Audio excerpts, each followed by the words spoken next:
Hey there, LinkedIn. Welcome to another episode of Graphic Disarray with yours truly. I hope you're all having a good Tuesday so far. I'm definitely going to be a little more high energy than I was last week. Last week was a good week, but a rough week. Energy-wise, I was installing large banners, as you've probably seen me post about already, for about 6 days, for about 14 hours a day. So I was tired, but I didn't want to disappoint.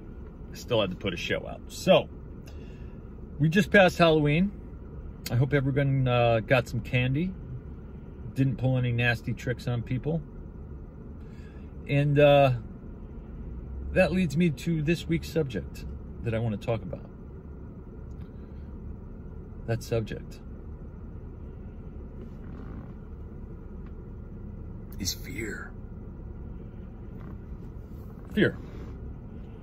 Now, not serial killer fear, not fear of the dark, not fear of a meteor coming down and vaporizing the planet, but the little irrational fears we all have, like the fears about speaking in front of people, the fears about talking to someone you haven't spoken with before, the fear about meeting your boss, the fear about walking into an interview, the fear about anything like that, that just puts enough anxiety and fear into us to not quite get to that level we want to be at. You know what I mean? So, for example, you're cold calling. Necessary evil for people who do my job. And you get somebody that's just not having it. They hang up in your face. That might happen a couple times. More often than not, you won't get anybody, but you will get the occasional nasty person, you know, and they will hang up on you. And you won't die. You will survive it.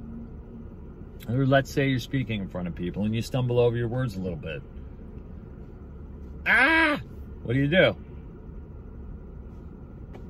These are anxiety-ridden moments, you know? And we can have some fears about it. So, what do we do about it? Just deal with it? Just go into these things a little scared every time? No. That's not good for anybody, right? And a really wise guy, I mean a wise man, not a wise guy. I didn't ever work for a wise guy.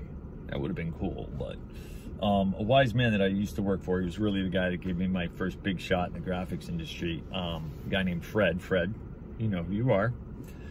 He once said to me, "What would you do if you weren't afraid?" Well, that's a question. What would I do if I wasn't afraid? Well, that's what you should do, he said. So if we had no fear, if we had no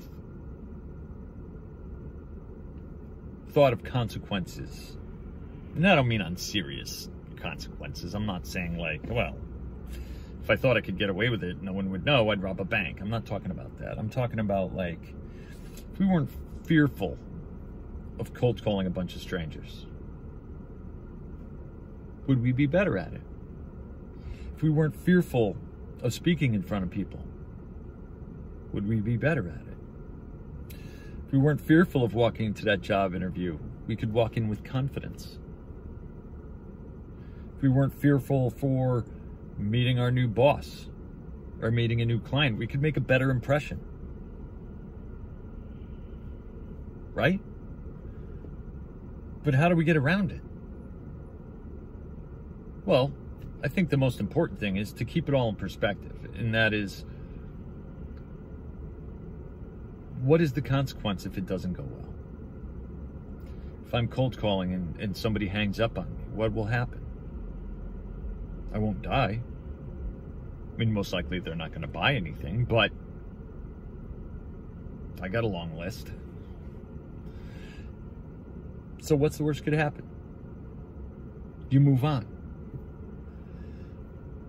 You're speaking in front of people and you stumble over your words a bit and they laugh. What do? Well, we laugh right along. Crack a joke at our own expense. that'll cut the tension in that room like that. I guarantee it. It's happened. Or we walk in to meet a new client and it doesn't go the way we necessarily want it to go. There are more opportunities. You know, I mean, you miss 100% of the shots you never take. And I know that's an overused saying, but it's true. We just have to remember that the consequences for missing here and there are not life and death. They are success, failure, but you just have to keep trying. And being fearful of even trying means that nothing will happen. And we need for things to happen in order to be successful. So don't be afraid to have a pep talk with yourself when you're going into that job interview and saying, look, I know my stuff. I'm not scared. I am confident in that. And you'll have a better interview. When you're speaking to a new client, remember the same thing. I know my stuff. I know what my company can do for you. I know we can deliver what you're asking. That's confidence. And it will get you what you want out of the situation if you just lose the fear. Right? You got to be able to laugh at yourself. You know, I mean, it's an endearing thing to crack a joke at your own expense or to be able to laugh at yourself. You know, I mean, here's an example of laughing at yourself for me. And, this might take a minute, so for all you all watching, I want to hear from you about some embarrassing moments, how you survived them, what you do in situations where you're walking in and you have that little irrational fear that's just nipping at you. Tell me your stories. You know, I think we can all relate to this stuff. But here's my story of laughing at yourself. So 7 years ago, I had the New York Yankees as a client still. And they had decided to build an off-site steakhouse, NYY Steak, on 52nd Street in Manhattan. They had one stadium. We're building this other one. It's a joint venture between the Yankees and Hard Rock Cafe. Really nice restaurant. Very good food. If you're ever in the area or at the stadium, I highly recommend getting a meal there. But anyway, we were in there during construction, doing graphics on different areas of the restaurant. We did a signature like autograph wall on the side wall of the stairs as you're walking in, and a few other assorted you know, operational graphics and things. And the crown jewel of the dining area were going to be these two murals.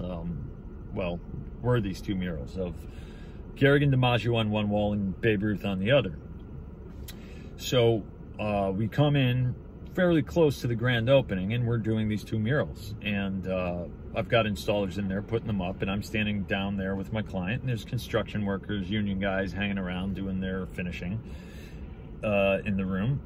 And I noticed one of my installers is having trouble taking his scaffold apart. So, you know, trying to be a good guy and help him out, I take one giant step forward. My client's right here. I take one giant step forward, not realizing that they had installed a 1-inch thick glass curtain wall in front of the kitchen since the last time I'd been in. Big step forward. Face first into the glass. Union construction workers, my installers, and my client right here, trying not to laugh, but they did. How could they not? It was funny. You know, I mean, I wasn't bleeding, I wasn't broken, there was a face print on the glass. But, you know, it was embarrassing, yeah. But I had to be able to laugh at myself, because what was the alternative? I was going to stand there and be like, why are they laughing at me? It was funny. It wasn't funny at the time, but that's okay. And my client looks at me and says, Jerry, you know that's not the last time we're going to talk about this, right? And it wasn't, but you got to be able to laugh. So listen, the stuff happens. We'll live through it. Until next week, keep your head up, keep your feet on the ground, and remember, you're not running this rat race alone, because I'm right there with you.